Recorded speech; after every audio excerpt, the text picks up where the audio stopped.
Bratty teens harassing me at a store had no idea I was their new teacher. The fluorescent lights of Target buzzed overhead as I pushed my cart down the school supplies aisle, mentally calculating how much of my own paycheck I'd be spending on dry erase markers and construction paper. 28 years old, fresh teaching certificate in hand, and already broke before my first day at Lincoln High. The irony wasn't lost on me. "Oh my God, look at her," a voice snickered behind me. "Is that supposed to be professional attire?" I glanced down at my sensible khakis and cardigan, my carefully chosen teacher outfit that I'd practiced in front of my bedroom mirror that morning. Heat crept up my neck, but I kept loading packages of pencils into my cart. "Just ignore them, Sarah. They're kids." "I bet she works at some boring office," another voice chimed in, louder this time. "Look how she's counting every penny." Pathetic. The group of teenagers, 3 of them, maybe 16 or 17, had positioned themselves at the end of the aisle. The ringleader was a tall boy with an expensive haircut and a smirk that screamed trouble.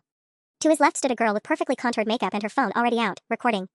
The third kid, stockier with a varsity jacket, kept glancing around like he was on lookout duty. "Excuse me," I said politely, trying to maneuver my cart past them. My voice came out smaller than I'd intended. "Excuse me," the girl mimicked in an exaggerated, nasally tone. "Did you guys hear that? She sounds like a mouse." They burst into laughter, and I felt my face burning. The phone was definitely recording now, probably destined for TikTok or Instagram stories where I'd become some random woman they humiliated for content. "Move your cart, mouse lady," the ringleader said, deliberately stepping closer instead of aside. "We were here first." My hands tightened on the cart handle. In 5 days, I'd be standing in front of a classroom full of teenagers, commanding respect and maintaining authority. Right now, I felt like I was shrinking into myself. "Brandon, get in front of her cart," the girl directed, still filming. "This is hilarious." Brandon, now I had a name for the ringleader, positioned himself directly in my path while the other boy moved behind me, effectively trapping me in place. "Please," I said, hating how weak I sounded. "I just need to finish my shopping." "What's the magic word?" Brandon taunted, crossing his arms. "Oh wait, you already said please. Guess that's not magic enough." The stocky kid behind me started making exaggerated crying noises. "Boo-hoo, the boring lady can't get her boring supplies." Other shoppers were starting to stare, some pulling out their own phones. A middle-aged woman with her toddler quickly turned down a different aisle, shaking her head. An elderly man paused, looking like he might intervene, but the girl with the phone gave him such a withering stare that he hurried away. My stomach churned as I realized this was exactly the kind of viral video people would share. Teens destroy Karen at Target, regardless of the fact that I'd done nothing wrong except exist in their space while looking like an easy target. "This is going to get so many views," the girl whispered to Brandon, but loud enough for me to hear. "Keep going." I closed my eyes briefly, trying to summon the confidence I'd need for classroom management, the authority I'd practiced in education courses. In less than a week, I'd need to handle situations exactly like this. If only I knew how much the tables were about to turn. Brandon stepped even closer, close enough that I could smell his expensive cologne mixed with the arrogance that seemed to radiate from his pores. "What's in the cart, lady? Let's see what boring people buy." Before I could react, he reached over and grabbed a package of red pens from my cart, tossing it to his friend behind me like it was a football. The stocky kid, who had Martinez 47 printed on the back of his Letterman jacket, caught it and immediately threw it to the girl. "Ooh, red pens," she squealed, still recording. "How exciting. What do you do with these, great people's diary entries?" "Please give those back," I said, my voice finally finding some strength. "Those are expensive." "Expensive?" Brandon laughed, checking the price tag. $4.99? "Oh no, we're talking about someone's entire fortune here." He was wrong, they were $7.99, and I'd specifically chosen that pack because they were supposed to last longer. I'd budgeted exactly $127 for classroom supplies today, money I'd scraped together from my waitressing job over the summer. Every dollar mattered when you were starting a teaching career with $30,000 in student loans. "Give them back," I repeated, surprised by the firmness in my own voice. "Or what?" Martinez challenged, ripping open the package and letting the pens scatter across the linoleum floor. "You gonna call your manager?" The girl, a petite blonde with Madison spelled out in rhinestones on her designer purse, cackled as she filmed the pens rolling everywhere. "This is perfect. Sarah, you're getting all of this, right?" Wait. Had she just called herself Sarah? My name was Sarah. The coincidence felt like salt in an already stinging wound. "It's going straight to my story," Madison confirmed, adjusting her angle to get my face better. "My followers are going to die." An elderly Target employee in a red vest appeared at the end of the aisle, probably drawn by the commotion. My heart leaped, finally, someone who could help. But when he approached, Brandon immediately switched tactics. "Oh, hi," he said in a completely different voice, polite, respectful, the kind of tone that made adults think he was a good kid. "We're so sorry about the mess. This lady accidentally knocked over her pens, and we were just helping her pick them up." The employee looked confused, glancing between the scattered pens and my obviously distressed face. "Is everything all right here?" "Everything's fine," Madison chimed in sweetly, lowering her phone but not turning off the recording.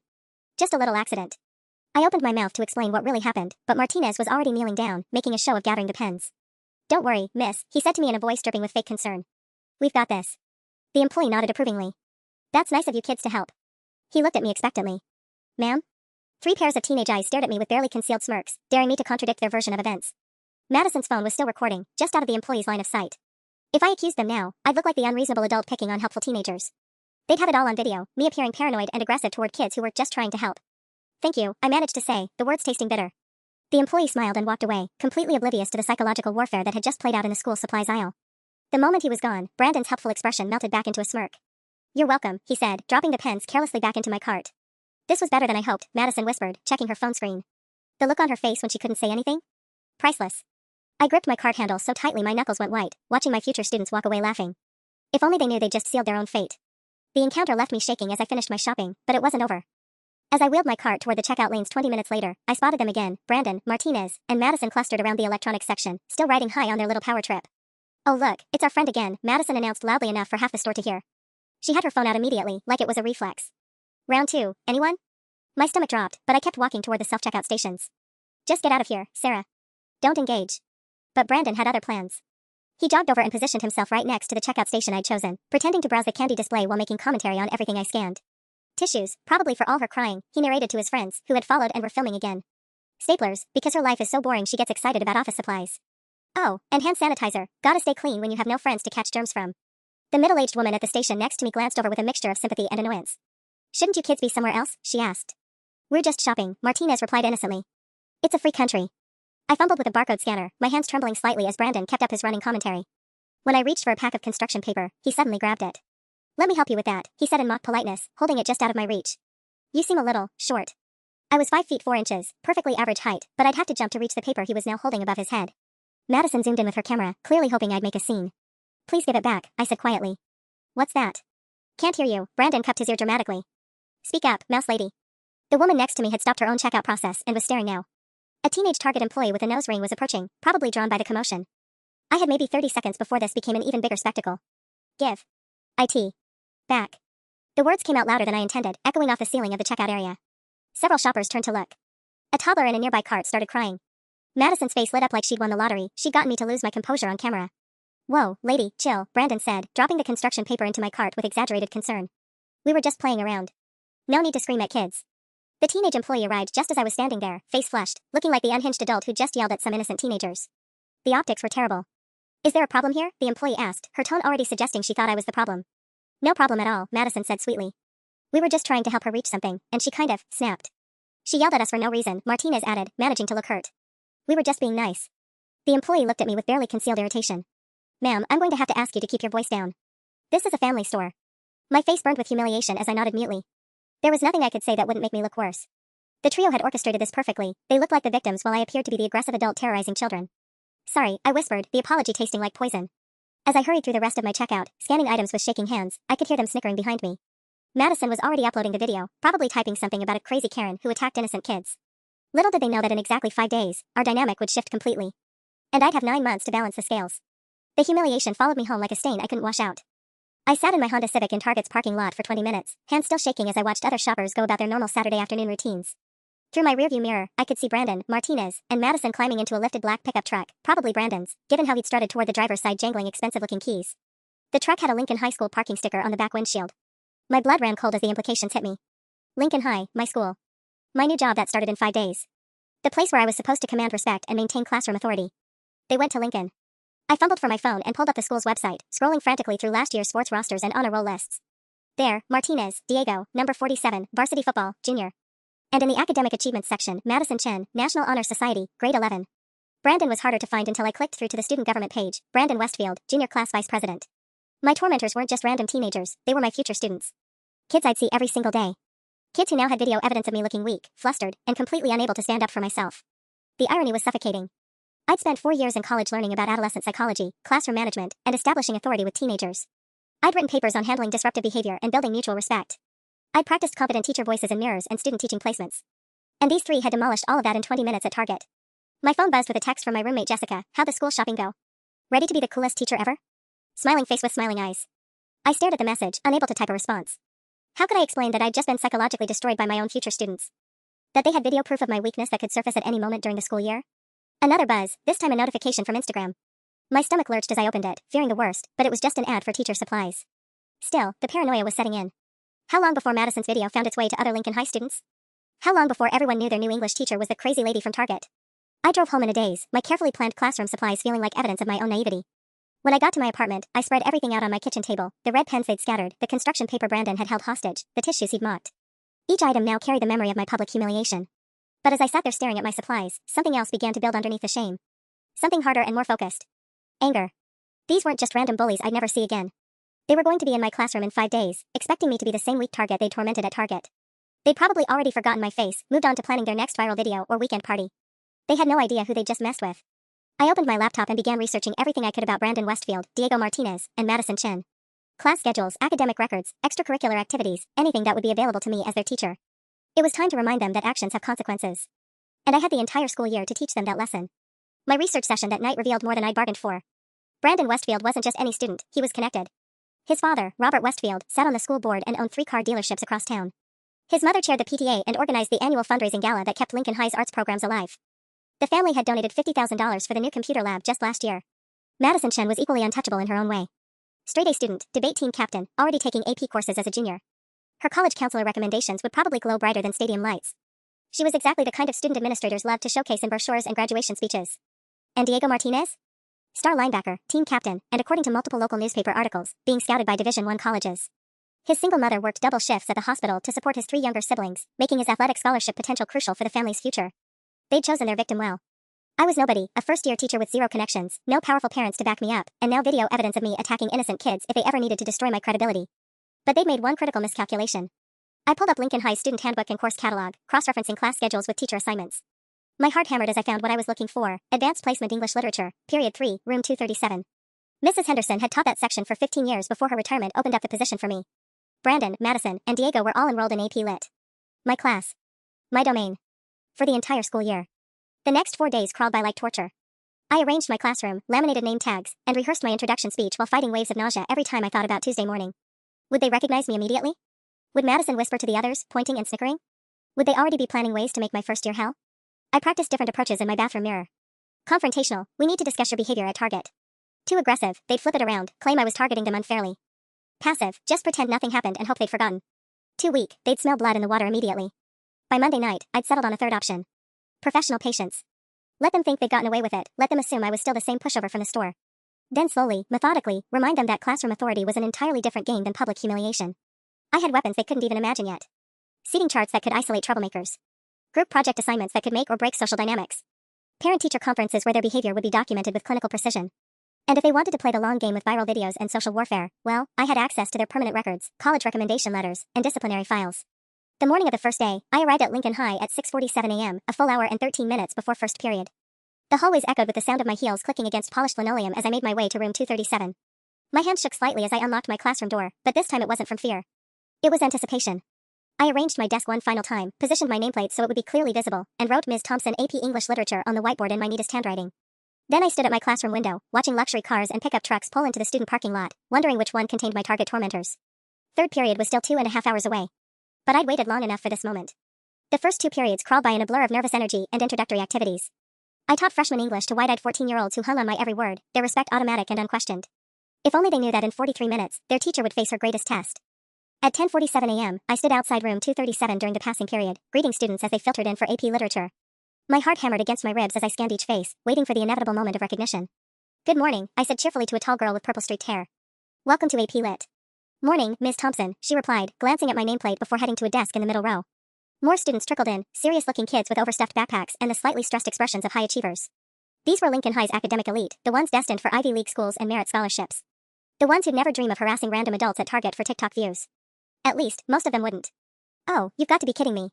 The voice froze my blood. I looked up to see Madison Chin standing in my doorway, her designer backpack sliding off her shoulder as her mouth fell open in perfect shock. Behind her, Diego Martinez had stopped dead in the hallway, his Letterman jacket suddenly looking less impressive under the fluorescent lights. "What's wrong?" came Brandon's voice from somewhere behind them. "Why did you guys stop?" He appeared in the doorway and went completely silent. His expensive haircut looked exactly the same, but the confident smirk from Target had vanished entirely. For 5 long seconds, we stared at each other while other students continued filing around them. "Is there a problem?" I asked pleasantly, as if I'd never seen them before in my life. "Class starts in 2 minutes." Madison recovered first, her debate team training probably kicking in. "No problem, Ms. Thompson," she said carefully, emphasizing my name like she was testing how it felt. "Just finding seats." They shuffled into my classroom like condemned prisoners walking to execution. I watched with growing satisfaction as they chose desks as far from the front as possible, back corner, trying to make themselves invisible. The confident teenagers who terrorized me 4 days ago now looked like they wanted to melt into the floor. But my satisfaction dimmed as I noticed other students watching the exchange with curiosity. Jessica Wu, the purple-haired girl, kept glancing between me and the 3 newcomers like she sensed some underlying tension. 2 boys near the windows were whispering and pointing. High schoolers had radar for drama, and something about this situation was pinging their sensors. I couldn't let them figure it out. If word spread that their teacher had some kind of history with Brandon, Madison, and Diego, especially if Madison's target video ever surfaced, my authority would crumble before I'd even established it. Teenagers were like sharks, they could smell weakness from miles away. Alright, everyone, let's get started, I announced, moving to the center of the classroom with practiced confidence. Welcome to AP English Literature. I'm Ms. Thompson, and this is going to be the most challenging and rewarding class you'll take this year. I launched into my prepared introduction, discussing expectations and course requirements while carefully avoiding eye contact with the back corner. But I could feel their stares burning into me, could practically hear their frantic mental calculations. How much did I remember? What was I planning? Were they safe, or had they just walked into their worst nightmare? 22 other students took notes and asked thoughtful questions about the syllabus. But Brandon, Madison, and Diego sat frozen like deer in headlights, probably wondering if their college futures had just imploded. They had no idea this was only the beginning. Now, let's discuss the concept of dramatic irony, I continued, my voice steady as I walked slowly between the rows of desks. Can anyone give me an example of when the audience knows something that the characters don't? Several hands shot up, but I deliberately ignored them, letting my gaze drift toward the back corner where my three tormentors sat in various states of barely controlled panic. Brandon was gripping his pen so tightly his knuckles had gone white. Madison kept checking her phone under her desk, probably deleting social media posts. Diego looked like he might be sick. Dramatic irony creates tension, I explained, stopping directly in front of their row. It puts the audience in a position of power, knowing that consequences are coming even when the characters think they're safe. Madison's eyes flicked up to meet mine for just a second before darting away. She understood exactly what I was really talking about. Ms. Thompson? Jessica Wu raised her hand from the middle of the room. What about situational irony? Like when the opposite of what you expect happens. Excellent question, Jessica. I smiled genuinely at her before turning back to face the entire class. Situational irony is when life takes an unexpected turn. When someone thinks they have all the power in a situation, only to discover they've completely misjudged their position. I moved back to the whiteboard, writing dramatic irony and situational irony in neat letters while continuing my lecture. But my real audience was those three students in the back, and judging by their body language, the message was being received loud and clear. For homework tonight, I announced, turning back to face the class, I want you to write a one-page reflection on a time when you witnessed or experienced dramatic or situational irony in real life. Think about moments when someone's actions came back to affect them in ways they never expected. The assignment was petty, and I knew it. But watching Brandon shift uncomfortably in his seat made it worth every second of my professional ethics cringing. The bell rang at 11:37 a.m., and students began packing up their notebooks and laptops. I positioned myself by the door, saying goodbye to each student as they filed out, a routine I planned to establish from day one. Great questions today, Jessica. Looking forward to reading your reflection. Nice to meet you, Marcus. See you tomorrow. Have a good rest of your day, Sarah. That name still stung a little, remembering Madison's mocking voice at Target, but I kept my expression neutral. Brandon, Madison, and Diego hung back, clearly hoping to slip out unnoticed in the crowd. But I'd been teaching for exactly 2.5 hours, and I was already learning that timing was everything. Brandon, Madison, Diego, I called out just as they reached the doorway. Could I speak with you for just a moment? The remaining students filed past them, and suddenly we were alone in room 237. The silence stretched for 15 long seconds before I spoke. I just wanted to make sure you're all comfortable with the course expectations, I said pleasantly. AP Literature can be quite demanding, and I want to ensure every student starts the year feeling confident about their ability to meet my standards. The subtext was clear, I owned the space now, and they were completely at my mercy. Madison found her voice first. We're fine, Ms. Thompson. Really looking forward to the class. Wonderful, I replied, my smile never wavering. I have a feeling this is going to be a very educational year for all of us. They couldn't get out of my classroom fast enough. The rest of my Tuesday classes passed in a haze of adrenaline and vindication. Every time I wrote on the whiteboard or called on a student, I could still see the look of pure horror on Brandon's face when he'd realized who I was. The memory carried me through 6th period freshman English and lasted all the way home to my apartment. But by Wednesday morning, reality began to set in. Ms. Thompson? Jessica Wu approached my desk before 3rd period, her purple-streaked hair catching the fluorescent light. Can I ask you something kind of weird? My stomach tightened. Of course, Jessica. What's on your mind? It's about yesterday. The whole vibe with Brandon and those guys seemed off. Like, they were acting super weird, and you seemed to know them or something. She lowered her voice conspiratorially. Did something happen between you guys before school started? This was exactly what I'd been afraid of. High schoolers were perceptive, and Jessica was clearly one of the sharp ones. If she picked up on the tension after just one class period, how long before the whole school started asking questions? I'm not sure what you mean, I replied carefully. Yesterday was the first day of school. I'd never met any of my students before. It wasn't technically a lie, but it felt like one. Jessica nodded, but I could see the skepticism in her eyes. She was filing this conversation away for future reference. Okay, cool. Just wondering. She headed to her seat as other students began filtering in. Oh, and Ms. Thompson? I love the irony assignment. Really got me thinking about how people don't always see consequences coming. The way she emphasized the word consequences made my blood run cold. Did she know something, or was I being paranoid? Brandon, Madison, and Diego entered together, whispering urgently among themselves until they noticed me watching. They immediately fell silent and took the same back corner seats as yesterday, but something was different. Madison kept glancing at her phone with a worried expression, and Diego looked like he hadn't slept. But it was Brandon who concerned me most. Gone was the panicked deer in headlights look from yesterday. Instead, he sat up straighter, made deliberate eye contact when I looked his way, and even raised his hand during our discussion of Romeo and Juliet. Ms. Thompson, he said when I called on him, his voice carrying a hint of his old confidence. Don't you think Romeo was kind of justified in his actions? I mean, everyone was being unfair to him. Sometimes people push you too far, and you have to push back. The classroom went quiet. 24 pairs of eyes looked between Brandon and me, sensing something beneath his question that they couldn't quite identify. Interesting perspective, Brandon, I replied evenly. But would you say Romeo's revenge accomplished what he hoped? Did pushing back actually improve his situation? Brandon's jaw tightened almost imperceptibly. Maybe not immediately. But at least he didn't just let people walk all over him. And how did that work out for him in the end? He died, piped up Marcus from the front row, clearly confused by the tension in the room. Like everybody died. It was a disaster. Exactly, I said, my eyes never leaving Brandon's face.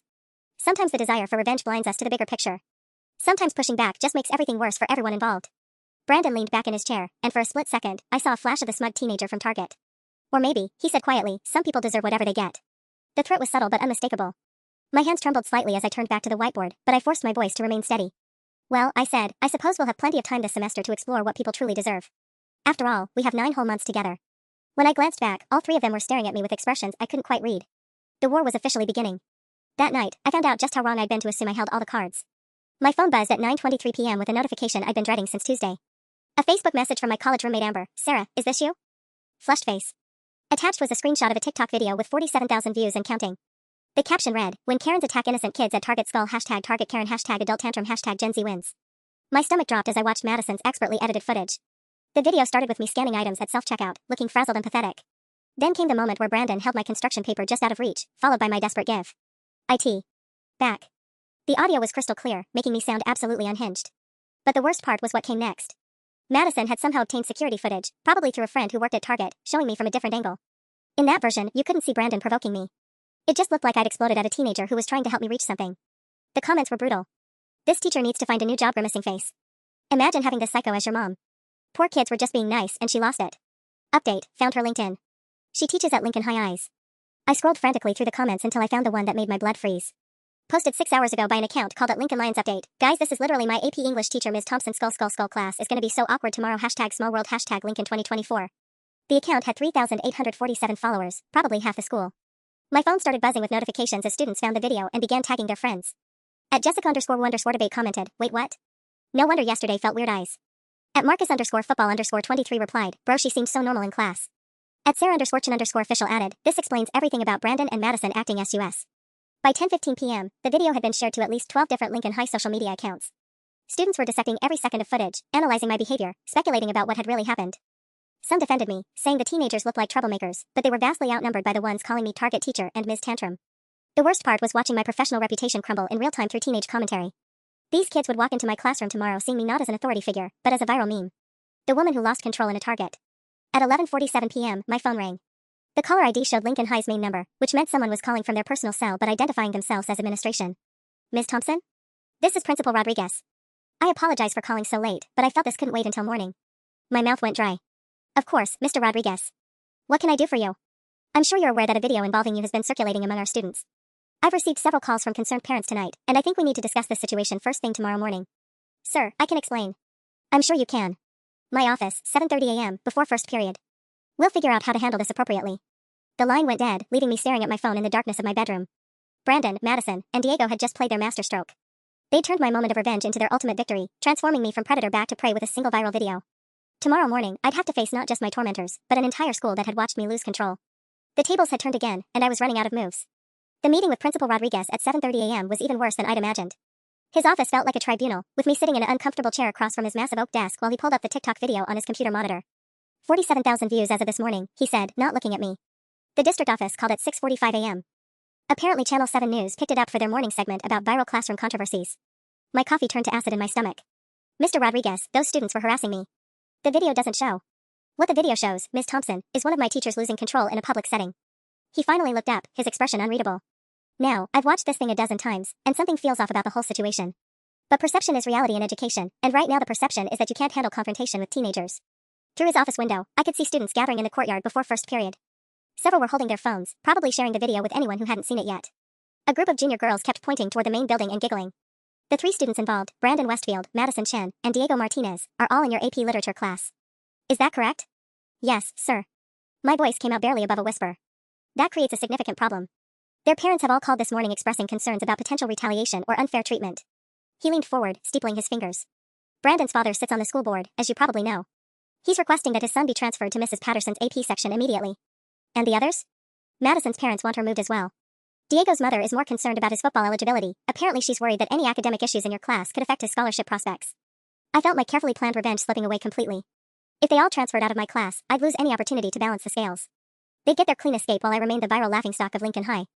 Sir, I understand their concerns, but those transfers would be admitting that I can't maintain professional boundaries with my students. It would undermine my authority with every other class. Principal Rodriguez studied me for a long moment. You're right. Which is why I'm not approving the transfers, yet. But Ms. Thompson, I need to be crystal clear about something. Any hint of favoritism, any suggestion that you're treating these three differently because of this incident, and I'll have no choice but to move them and potentially review your employment status.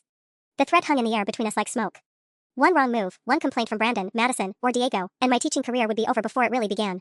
I understand completely, I managed to say. Good. Now, I've scheduled a meeting with all three students and their parents for this afternoon at 3:30.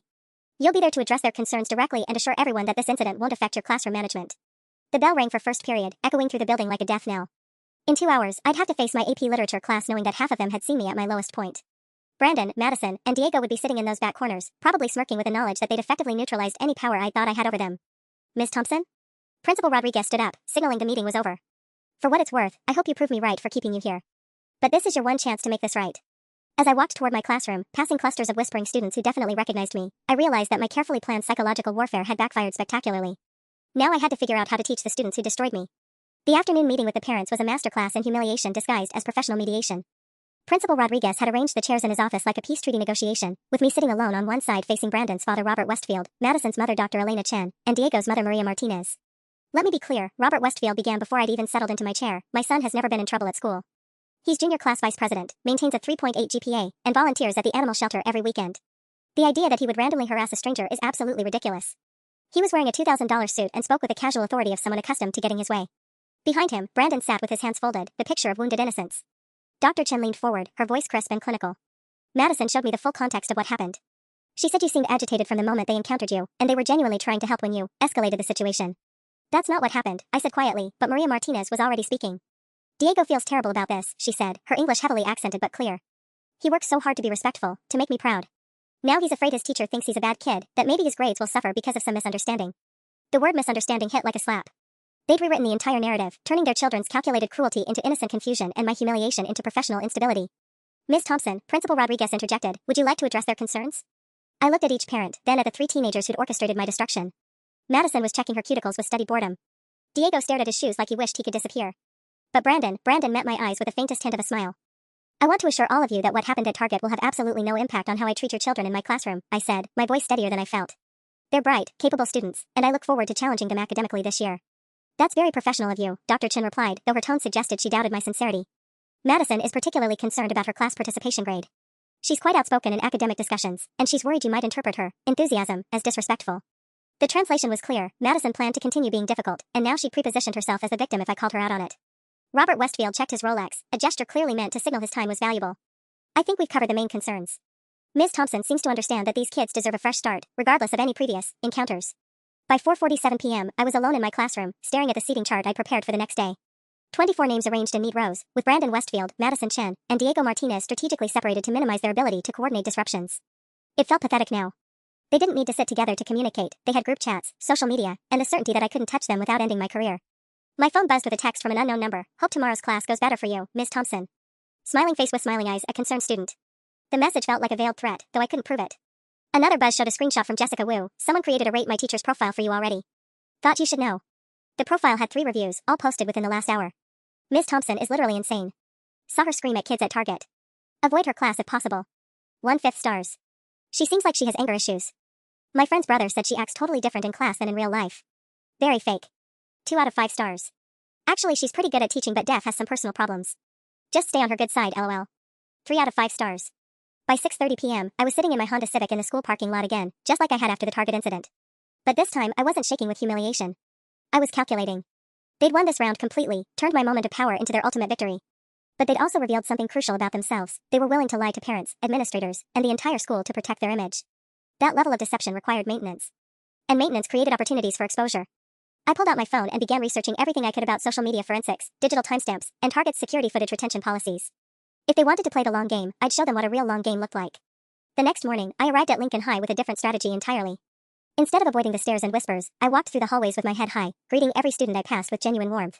If I was going to be the Target teacher, I'd control that narrative myself. Good morning, Ashley, I said to a sophomore I taught yesterday. How's that essay coming along? Oh, hi, Miss Thompson. She looked surprised that I remembered her name. It's going really well, actually. Thanks for asking.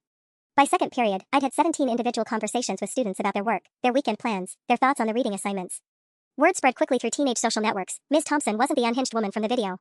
She was actually kind of cool. When third period AP literature arrived, the dynamic had already shifted. Jessica, who approached my desk with her purple-streaked hair and a curious expression. Miss Thompson, I've been thinking about that whole Target thing, she said, loud enough for other students to hear as they filtered in. Something about that video felt really edited, you know? Like, why would someone just randomly start filming unless they were planning something? My heart jumped, but I kept my expression neutral. That's very perceptive, Jessica. Critical analysis of media is definitely a skill we'll work on this semester. Behind her, I saw Madison freeze halfway to her seat. Her eyes darted to Brandon, who was suddenly very interested in organizing his backpack. Diego looked like he wanted to sink through the floor. Yeah, like, my older sister works at Target, Jessica continued, clearly on a roll now. She says they have cameras everywhere, and security footage shows everything from like 6 different angles. The real story is probably way different than what made it online. Other students were listening now, including Marcus from the front row. That makes sense. My mom always says you can't trust social media videos because they only show part of what happened. I watched Brandon's jaw tighten as his classmates began questioning the narrative he'd so carefully constructed. Madison pulled out her phone, probably to text him, but I'd strategically positioned myself where I could see her screen. Phones away please, Madison, I said pleasantly. We're starting class. She looked up at me with barely concealed fury, but complied. For the first time since Tuesday, I felt a flicker of my old confidence returning. Today we're discussing unreliable narrators, I announced, moving to the whiteboard. Can anyone give me an example of a story where you can't trust the person telling it? Several hands shot up, but I called on a quiet girl named Samantha from the middle row. The Great Gatsby, she said. Nick Carraway acts like he's just observing, but he's totally biased about everything. Excellent. And why do authors use unreliable narrators? To show how people lie to themselves, offered Marcus. Or to make us question what really happened, added Jessica, throwing a pointed glance toward the back corner. I spent the next 40 minutes guiding a discussion about truth, perspective, and the danger of accepting single sources of information. Brandon, Madison, and Diego sat in stony silence while their classmates grew increasingly engaged with concepts that hit uncomfortably close to home. For tonight's homework, I said as the bell approached, I want you to find a news story that's been reported differently by different sources. Write a 2-page analysis of how perspective changes the narrative. As students packed up, I noticed something interesting. Several classmates were talking to Brandon, Madison, and Diego, but not in the supportive way they'd probably expected. Instead, they seemed to be asking pointed questions about the Target incident. The viral video that was supposed to destroy me had inadvertently taught my students to think critically about social media narratives. And they were starting to ask exactly the right questions. The breakthrough came at 2:17 p.m. on Friday, exactly 1 week after the Target incident. I was grading essays in my classroom during lunch when Jessica Wu appeared in my doorway with her laptop and a determined expression that reminded me why she was debate team material. Miss Thompson? I know this might be weird, but I think you should see something. She set her laptop on my desk and pulled up what looked like a social media investigation board, screenshots arranged in a complex timeline with timestamps and user profiles mapped out like a conspiracy theory. I've been thinking about that Target video all week, she said, settling into the chair across from my desk. So I did some digging, and the whole thing is super sketchy. My pulse quickened, but I forced my voice to remain neutral. What do you mean? Look at this. She pointed to a screenshot of Madison's Instagram story from the day before the incident. She posted about going to Target to get content and mess with some random people.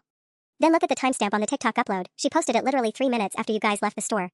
Jessica clicked to another screenshot showing the video's metadata. She had the whole thing edited and captioned before she even got to her car. Like, who does that unless they planned it? I stared at the evidence laid out on her screen, digital breadcrumbs that painted a very different picture than the innocent teenagers helping a struggling adult.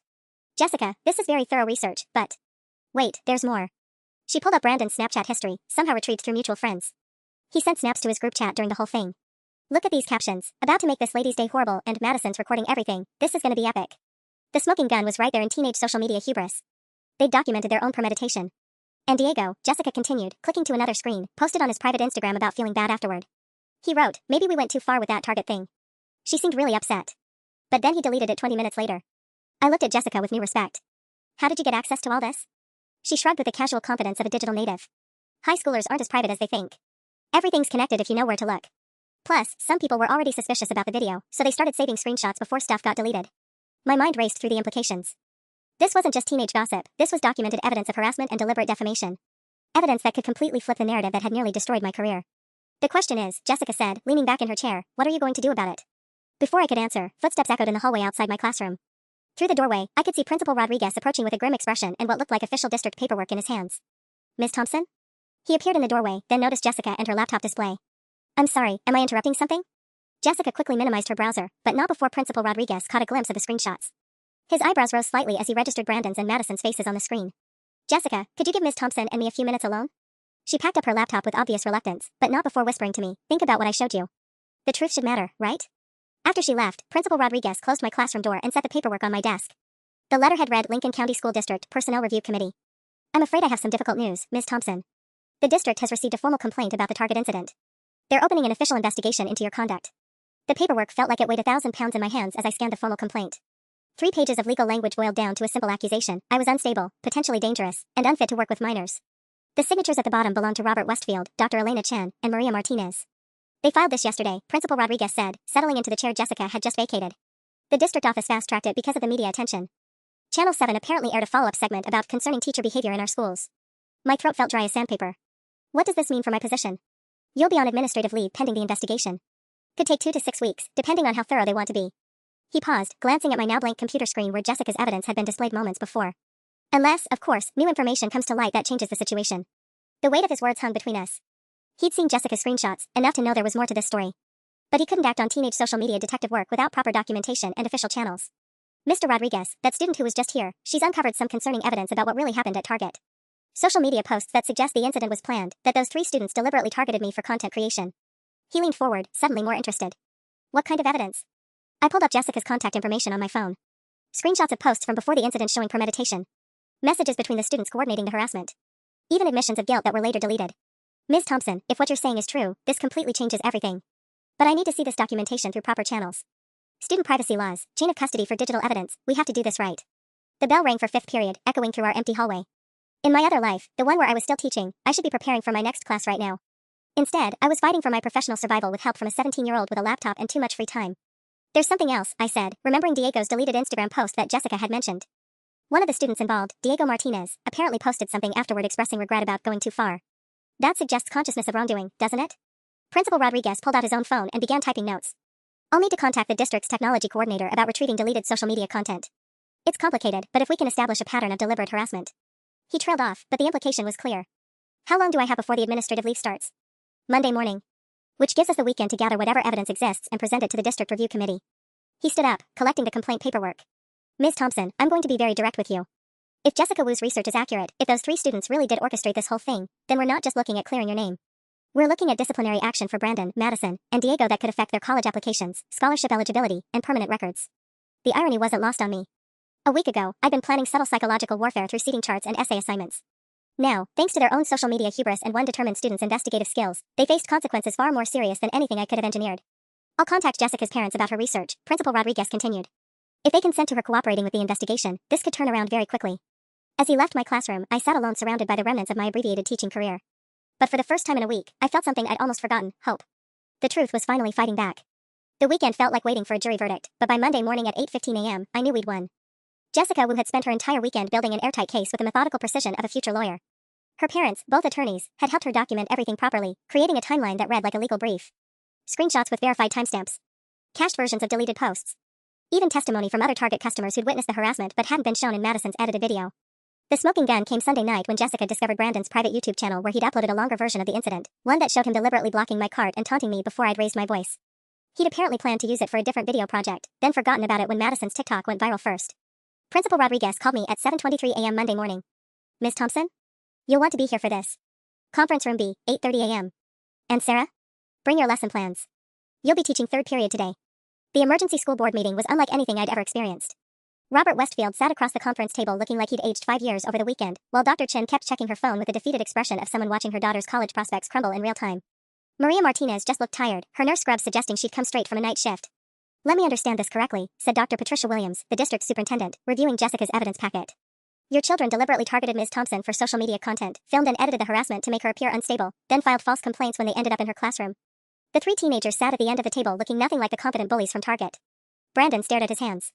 Madison had been crying, her perfect makeup streaked down her cheeks. Diego kept glancing at his mother with an expression of profound shame. Brandon, Dr. Williams continued, according to these screenshots from your group chat, you wrote, "Let's make some random Karen go viral." Care to explain that?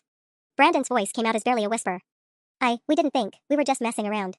And Madison, this Instagram post from the day before says you were going to Target specifically to get content by messing with people. Is that accurate? Madison nodded, unable to speak. The consequences came swift and comprehensive. All 3 students would face immediate suspension, mandatory community service at local senior centers to develop empathy for adults they targeted, and formal apologies to be read during morning announcements.